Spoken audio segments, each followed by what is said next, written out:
Please be seated. Veuillez vous asseoir. Bonjour, Judge Motok. Hello again.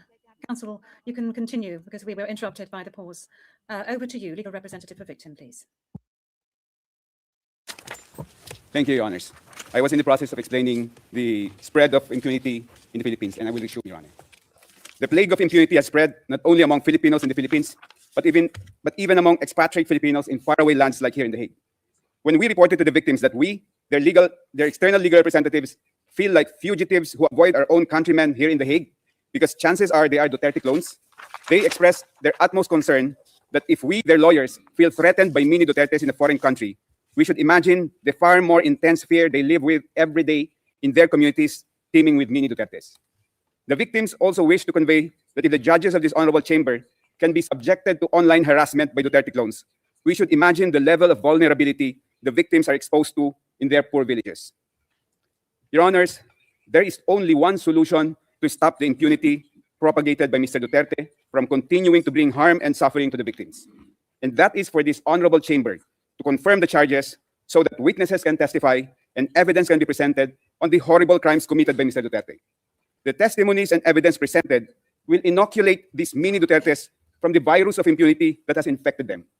When they will see and hear the utter cruelty, the sheer brutality, in other words, the brazen inhumanity of the crimes committed by Mr. Duterte, and the humanity of those whose lives were violently taken, it will rekindle the embers of humanity that still remain in their hearts. Many of these mini Dutertes or Duterte clones are actually victims of massive doses of fake news widely circulated online. They need to be vaccinated with the truth, and the truth vaccine can only come from the testimonies of victims and evidence presented in a trial before this court.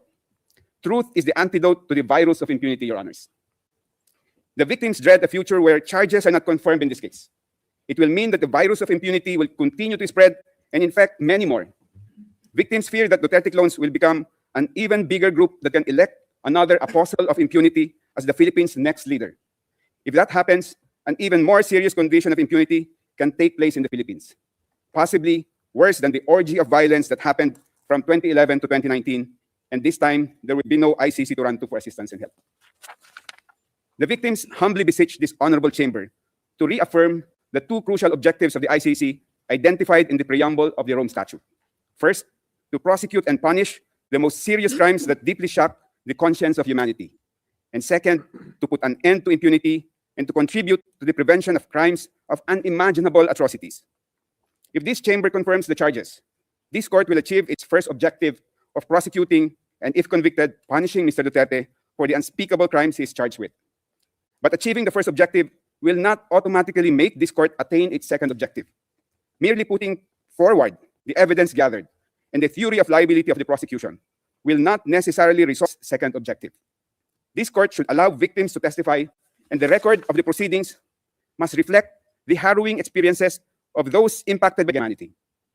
It is the brutality, in other words, the utter inhumanity of the crimes masterminded by Mr. Duterte, so that the people who adore and idolize him, the people who have become disciples of impunity, will see for themselves the inhumanity of the suspect. For this to happen, the charges should all be confirmed. The virus of impunity that has spread all over the Philippines is very grave and serious, Your Honors. Imagine a leader like Mr. Duterte, who proudly and publicly proclaimed his aspirations of following the footsteps of Adolf Hitler when he said, quote, "Hitler massacred 3 million Jews. Now there are 3 million drug addicts. I'd be happy to slaughter them," unquote. And yet, he is worshipped by a huge number of Filipinos. In so many countries, you will need to hide your adoration of Hitler. Mr. Duterte flaunted it, and his fanatics are unaffected by it. Mr. Duterte has pronounced so many other horrible declarations meant to promote and encourage impunity, as it will be detailed tomorrow by my colleagues. And yet, he is idolized by a multitude of Filipinos. The defense will claim that he was merely bombastic and acerbic when he made these statements. But if he were merely being pompous and flippant, the people who were killed should be alive and laughing today at his supposed pranks and stunts. Mr. Duterte did not only order the mass killing of people suspected of being drug personalities, Your Honors. He smeared them with accusations of being rapists, murderers, and dangerous criminals. Mr. Duterte imposed an inflexible condemnation that if you are a drug personality, you are automatically a dangerous criminal who has engaged in unimaginable atrocities. The families of those killed did not only suffer the loss of a loved one, their families were even disgraced with being associated with a rapist, murderer, or dangerous criminal. Even after their loved ones were murdered, many families were subjected to deplorable injustices.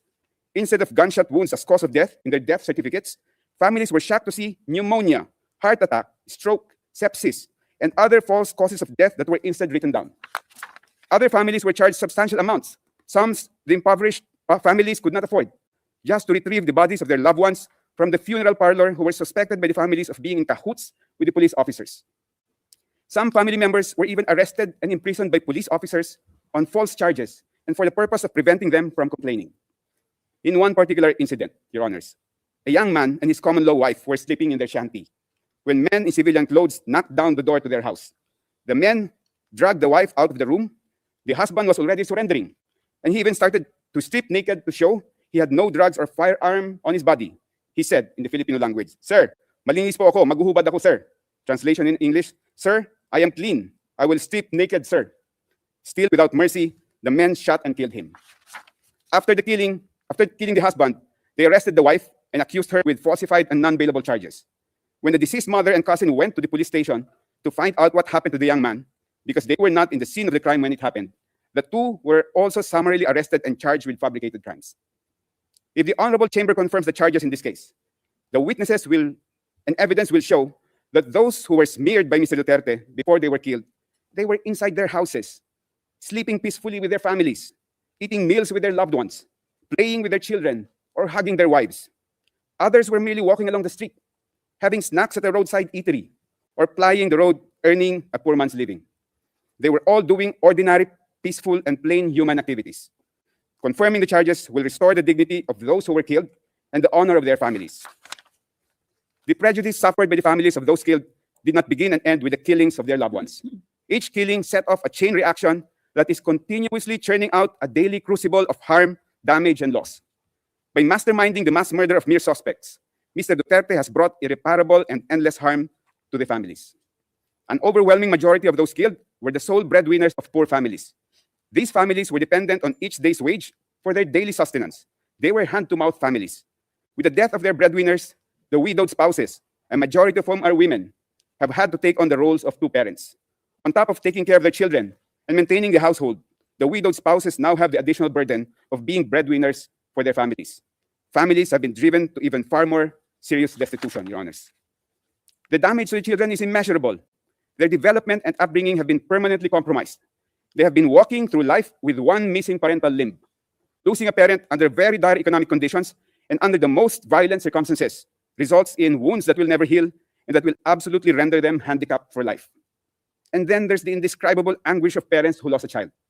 No parent is supposed to outlive a child. Parents suffer a lifetime of grief when a child dies ahead of them, and the lifetime grief is unimaginably worse when a child dies under the most inhuman circumstances. The crimes masterminded by Mr. Duterte did not only affect individuals but whole communities.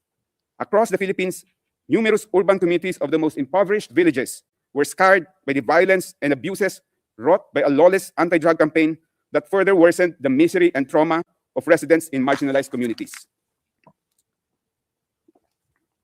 In one illustrative instance, Your Honors, after the father of a family was killed inside his house by police officers, the entire neighborhood was so traumatized that for almost 3 months, and during the coldest months in the Philippines, they abandoned their houses at night and instead slept in the open public market.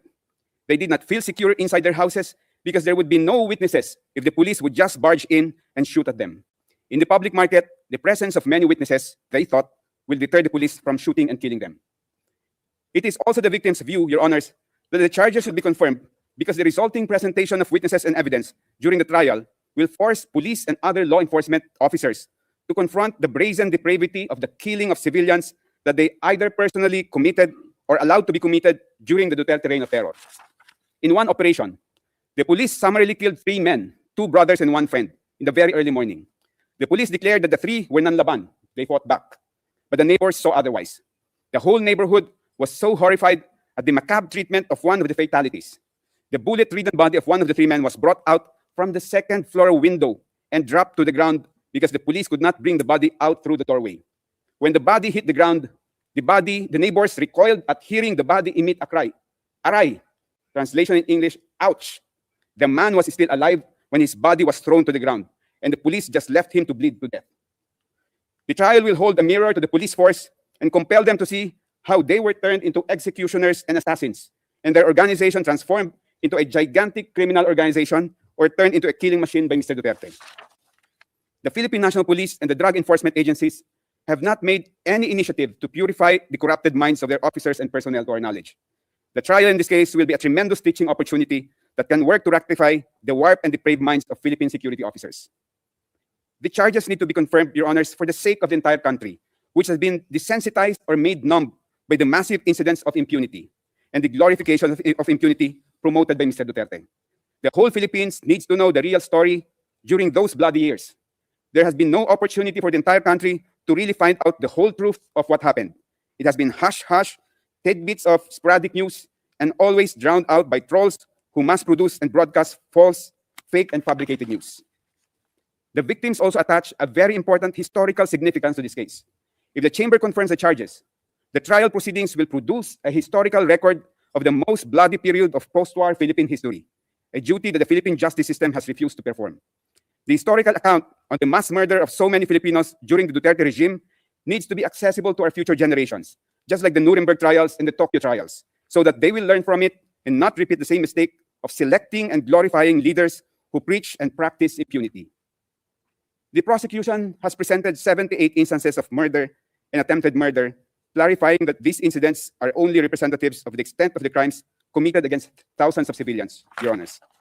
The victims beseech the Honorable Chamber to remember that Mr. Duterte's bloody rule, both in Davao City and nationwide, resulted in as many as 30,000 victims of killings, more than 300,000 victims of arbitrary imprisonment, and unaccounted numbers of victims of torture, sexual assault, and other forms of crimes against humanity.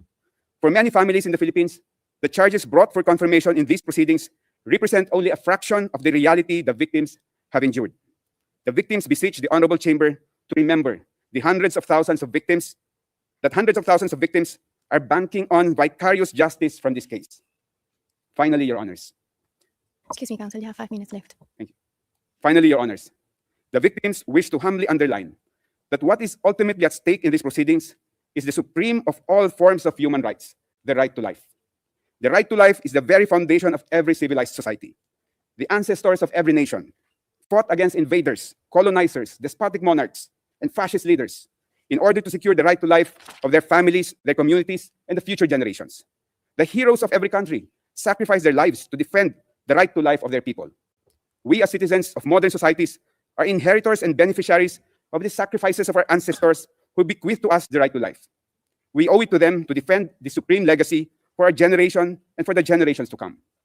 For the past few years, Your Honors, we have seen an increasing number of nation leaders who time-traveled from the dark ages and now swagger in modern times as if they own people's lives. These brutal and cruel leaders must be held to account for their brazen disregard of humankind's right to life. Our ancestors fought in the battlefield to secure our right to life. In these modern times, the battleground for the fight to protect our right to life is within the four walls of this honorable court. May the God of life, the God of humanity, guide the honorable members of this chamber. Thank you, Your Honors. Merci beaucoup, Maître. Judge Motok. Thank you very much, Counsel Butuyan. Now over to the defense. Mr. Kaufman, please. And I thank Mr. Butuyan for his intervention, but I feel that I ought to remind him that this is a court of law which decides matters on the basis of evidence, not on the basis of political demagoguery, and not on the basis of a desire to effect regime change despite the democratic will. And certainly not on the basis of statements made by Ombudsman Jesus Crispin Remula, who professed that domestic justice would be denied, according to Mr. Butuyan, because of the lack of forensic reports and police reports. Now, I don't know which case Mr. Butuyan's metaphorical ship sailed into, but he clearly hasn't read the evidence. Whilst he was speaking, we examined the evidence, and out of that evidence, we found at least 35 reports substantiating 49 of the incidents which are mentioned in the document containing the charges. Your Honours, Rodrigo Duterte was and will always remain a unique phenomenon. His style of statesmanship was novel and unpalatable to many. His expletives and hyperbole grated, while his honesty and wild popularity irritated. He spoke openly, from the heart, sincerely and truthfully. And what a contrast between him and his successor in the Malacanang. For President Rudy, his word was his word, and the people knew it. For President Bongbong, his word is for the wind, and the people will not forget it. Let me remind everyone of the letter which President Ferdinand Marcos Jr.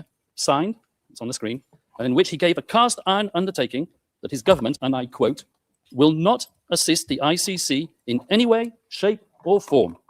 Well, as we know, he failed to keep that promise. Rodrigo Duterte was unconstitutional and unceremoniously hauled off to The Hague. And when called upon to defend his master's actions and a said letter at a Senate committee hearing, the then Secretary for Justice, once again, Mr. Jesus Crispin Remula, persisted with the same dishonest theme. And I quote his words, "We did not assist the ICC. We continue with the very tone of the letter that we did not assist the ICC and we did not have any contact with them." So he said, but with a document emanating from the prosecution team opposite and disclosed to us a mere week ago, not as information material to the preparation of our defense, but as exonerating evidence, we can now substantiate what we have suspected for a long time.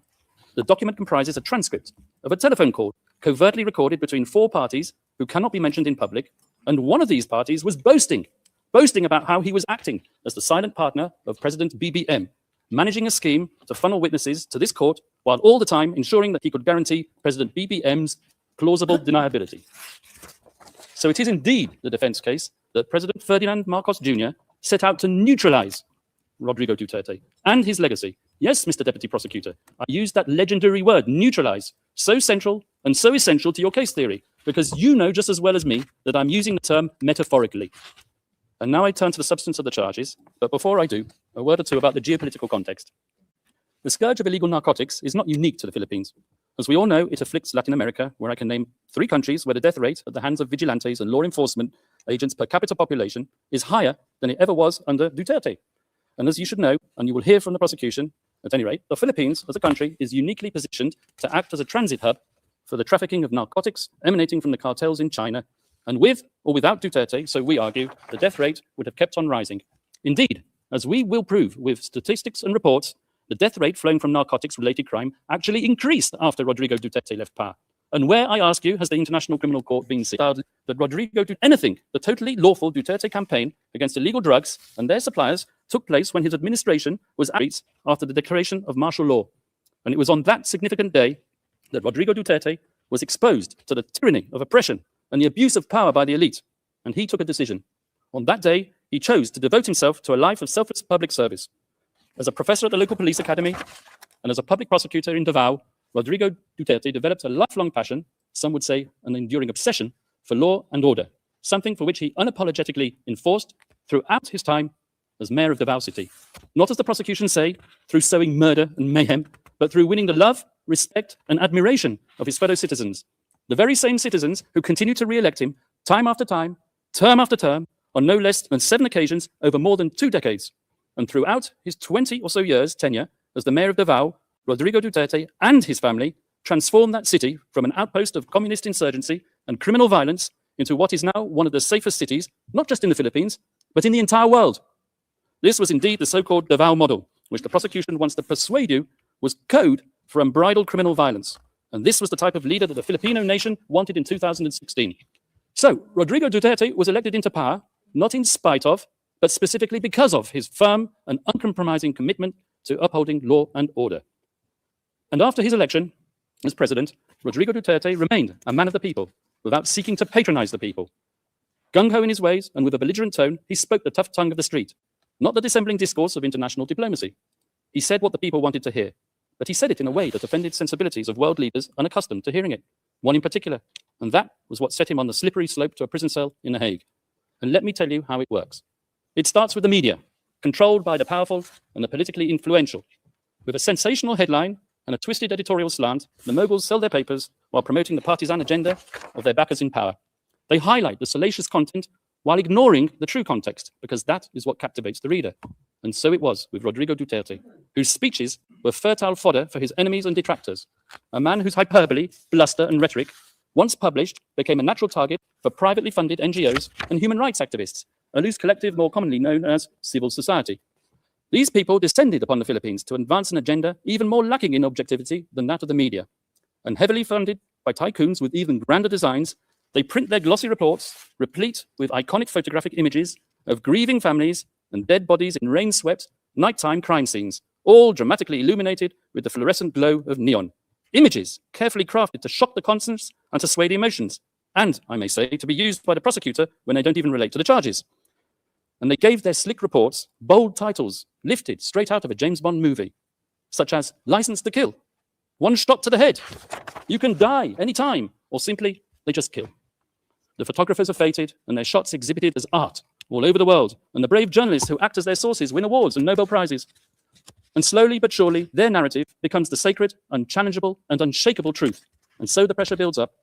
And the academics who haunt the corridors of the progressive left law faculties far away in the United States tweet their research and publish their articles pontificating about crimes against humanity, systematic attacks against the civilian population. And they point their finger at one man alone, and bandy about slogans such as accountability and the prevention of impunity. They give their gratuitous advice on what should be done, sometimes academics who formerly worked alongside the prosecutor of the International Criminal Court.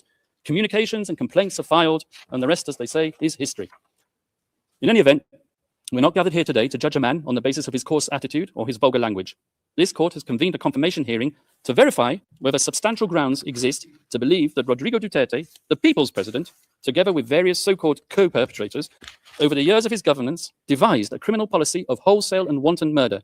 And since we are in a court of law, it is worth stressing, although I should not have to, cases are decided on the basis of evidence, not supposition, not rumor, not spicy gossip, and certainly not on the basis of political rhetoric and bluster.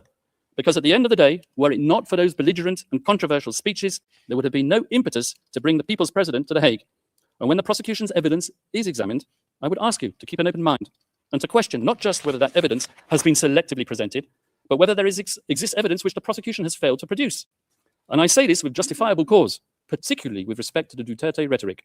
As we will prove during the substantive part of our submissions, the notorious speeches on which the prosecution relies have been cherry-picked to suit its narrative while ignoring the many other speeches when the former president tempered his bombastic language by clear reference to the principle of lawful self-defense. We, the defense, have read as many of these speeches as we can find. In fact, in our poky little office on the top floor of the furthest building away in this complex, we have a counter which ticks and ticks. And whenever we come across a speech which contradicts the prosecution's murder theory by reference to self-defense, we give a cheer.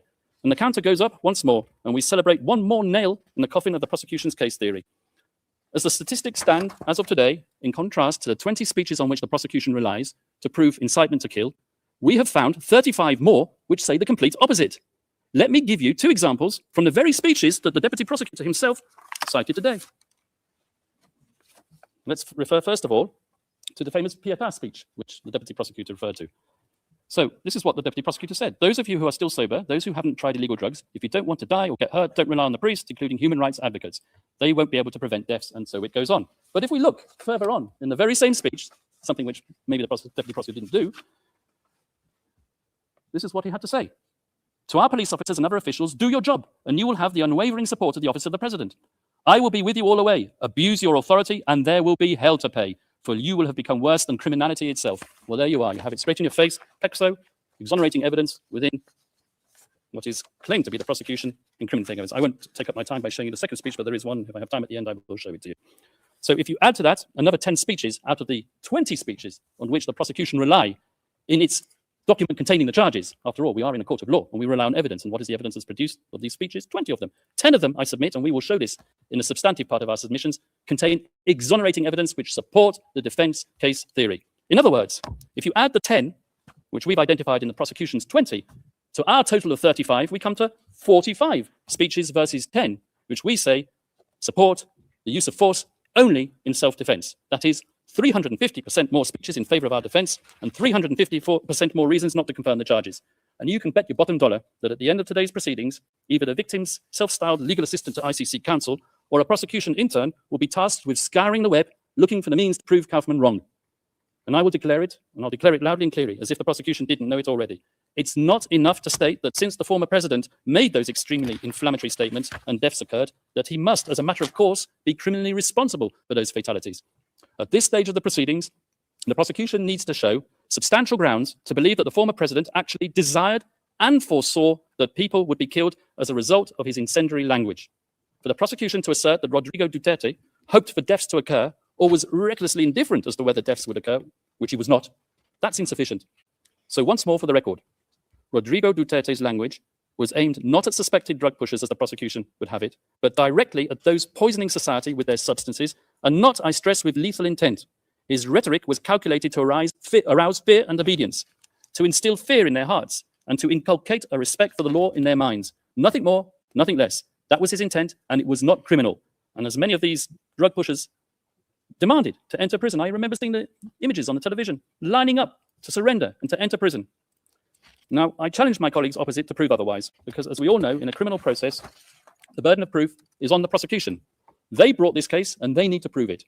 Rodrigo Duterte need not convince the world of anything, and that is to his fortunate advantage given his current medical condition. He stands behind his legacy resolutely, and he maintains his innocence absolutely.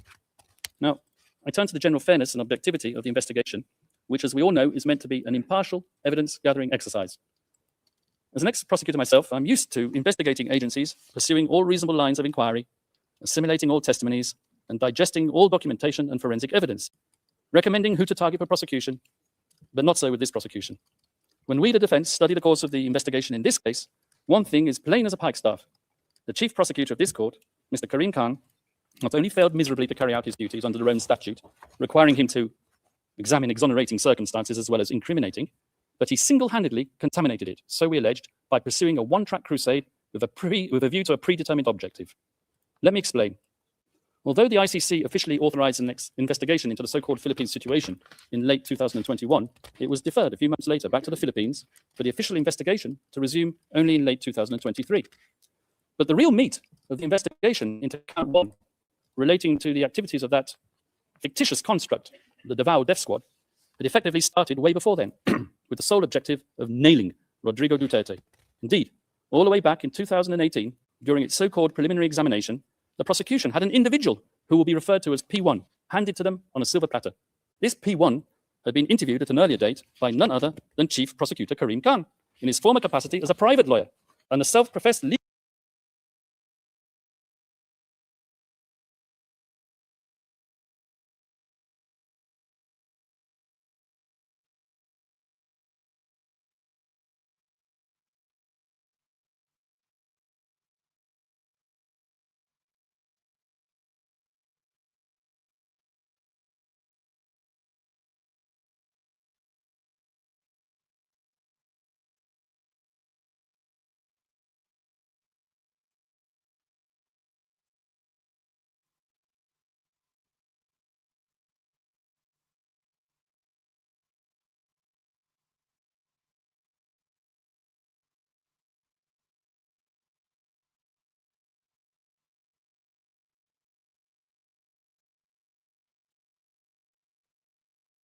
that book says it all. It really does scream objectivity, doesn't it? I say that sarcastically, of course.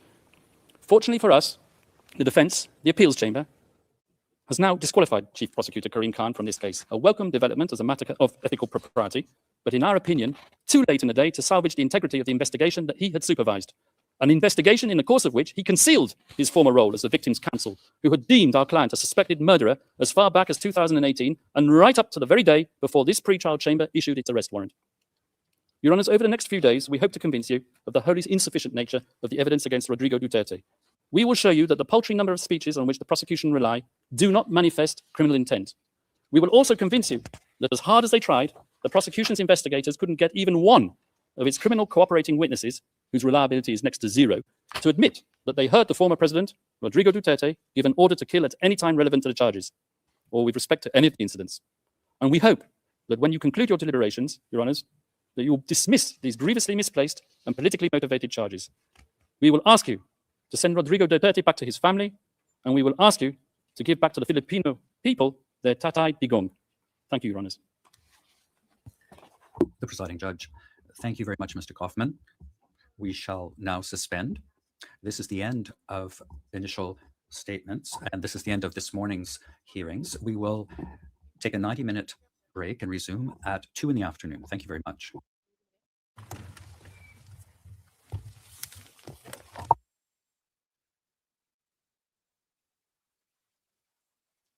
Okay. Teka saglit.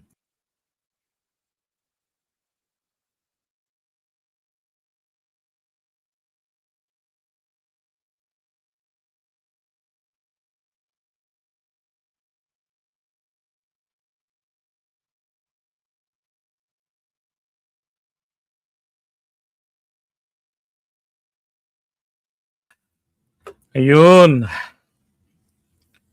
So, maganda yung pagkaka-deliver ni ni Butuyan.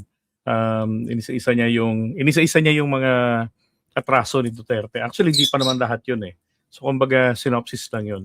So, ito naman si Kaufman, pagpasok niya, halata yung, I don't know, parang bakit yun? Parang may bitterness sa buhay laban kay Butuyan. Etong si Kaufman.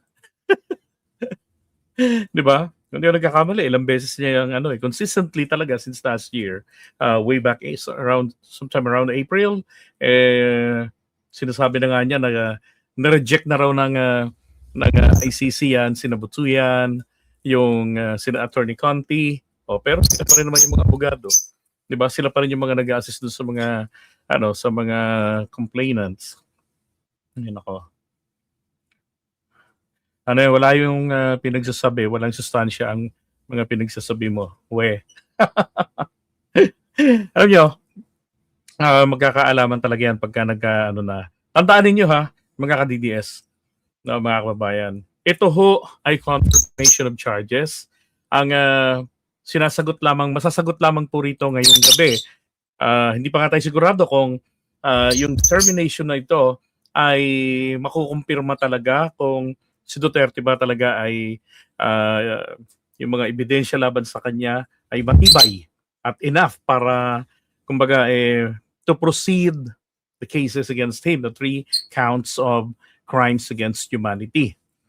Diba? So yung mga ebidensya, yun ang titimbangin ngayon. Baka siguro later on, itong baka sabihin lang na we will review or sabihin nila we have previously kasi recently nga pala pinayagan ng ICC ang both parties na mag-submit ng kani-kanilang mga bagong evidences. So ibig sabihin nakapagbigay na ang mga ito ng yung mga judges, tatlo yan sila di ba? Sila Mutok na kung ano yung appreciation nila roon sa mga ebidensya. So kumbaga, itong mga to, starting point lang to. No? Yung mga presentation nila. Maka later on, mamaya pag-resume after an hour, sa huli, doon na nila sasabihin kung ano yung findings nila sa mga isinumite na mga ebidensya ng, lalo na ng prosecution, kung dapat bang umusad. Remember, 3 yung pwedeng mangyari. Kapag ang sagot doon sa tanong na sapat ba yung mga ebidensya, then the case will be filed doon sa korte para sa trial na talaga. So si Duterte ay tatawagin na pong akusado. Kapag ang sagot naman po ay hindi sufficient sa tingin namin, then i-stop lang po muna. Then yung prosecution ay instruct sila na mag-investigate kayo ulit o kaya mag-submit kayo ng mga mas magaganda pang mga ebidensya, yung mga talagang pulido. Ganon, yung walang sabit, yung hindi ka duda-duda. Ganon. Kapag ang sagot naman puro sa tanong ay hindi, no, hindi sufisyente yung mga sinumiti sa aming ebidensya, then, ibig sabihin nito, i-dismiss na yung kaso. So, lalaya na si Duterte by February 29. Ganon. Joke lang. Matagal rin bago yan mapalaya. Matagal. Hindi agad-agad nagpapalaya ang ICC. Matagal din. Ganon. Hindi mo rin masasabing puro marites. Bakit? Kasi may mga may mga complainants na mga napatay. 'Di ba? Sinasabi natin dito na marites because the evidences were actually designed for that. Kasi nga 'di ba, walang investigation pag kami napatay noon, 'di ba? Sabi ko, may soko agad doon sa lugar. Pero ano ho nangyayari? Yung soko pala ay tagabuhat lang ng patay papunta sa punerarya. Kasi kung totoo na ito ICC na nagsabi nito during the time of Duterte at saka ni PBBM nung pareho nilang nag-attempt ang dalawang administration na makuha nila yung pagpayag ng ICC na ma-avail natin yung principle of complementarity. Yung makita nila, mapapayag natin sila, makumbinse na gumagana ang hustisya ng Pilipinas. And therefore, bahala na kayo sa buhay nyo, kayo na lumitis niyan. Ganon. Eh, ang problema, sabi ng ICC ron hindi convincing itong mga sinumiti ninyong investigation. Kasi andyan pa yung mga ongoing investigations. Nandun pa yung kaso nung kay Kian dati, nung time ni Digong. At saka bakit 200 lang? 6,000, 7,000 yung mga pinatay nung panahon ng war on drugs. Yun yung recorded na sinasabi. Bakit ganoon kakonti? 200 cases lang. May mga ongoing pa. Ibig sabihin, ngayon lang iniimbestigahan, matagal lang napatay. Noong time ni PBBM, sinubukan din nila na iligtas si Duterte habang sinisiraan na siya ni Duterte noon. Sabi rin ng korte, wala, ganun pa rin . Hindi kayo talaga seryoso. Kasi bakit 200 lang to? Ibig sabihin yung Marcos administration, walang dinagdag. Isinubmit lang nila ni Boying Rimulya yung mga dati ng pinaimbestigahan ni Digong. Kasi nga, di ba, gusto nila ipagpatuloy yung nasimulan. Hindi na dinagdagan yata. Di talo tayo doon sa complementarity. Ba kaya nagtuloy-tuloy yan dyan? So, syempre, kung kayo bilang mga abogado, saan kayo magsasubmit ng matibay ng mga hawak niyong ebidensya? Di ba? Syempre, doon mismo sa ICC, nandun yung nandun yung, loong ibon ito. Alis yan. Yan, nagloko tuloy.